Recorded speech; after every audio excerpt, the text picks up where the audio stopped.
আসসালামু আলাইকুম প্রিয় ভিউয়ার্স, আমার ইউটিউব চ্যানেলের বন্ধুগণ, ফেসবুক বন্ধুগণ,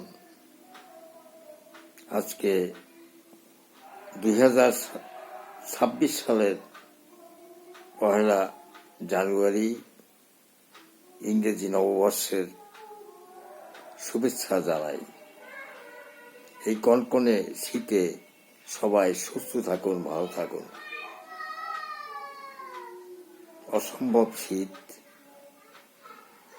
গ্রীষ্ম বর্ষায় নিয়ে আমাদের বাংলাদেশ।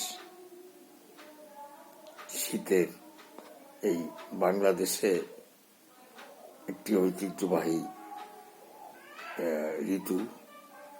এই সময় আমাদের দেশে খেজুর রস, পায়েস, বিভিন্ন রসের পিঠা খেয়ে থাকি।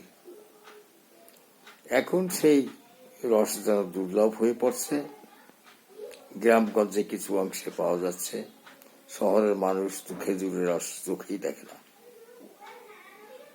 যাই হোক, বিভিন্ন ভাবে এখনো মানুষ এই উৎসব আয়োজন করে থাকে। বিভিন্ন ক্ষেত্রে ধুবি পিঠা, বিভিন্ন পিঠা, এগুলো সেই ঐতিহ্য বা এই পিঠা খেয়ে থাকে অনেকে। আজকে সবাই এই নববর্ষে সবাই সুখে থাকুন, ভালো থাকুন, ঘরে ঘরে বয়ে যাক শীতের অনাবিল আনন্দ উচ্ছ্বাস। এটাই আমার একান্ত প্রত্যাশা। সুস্থ থাকুন, ভালো থাকুন। কবি আবু আহমেদ শিকদার। ধন্যবাদ।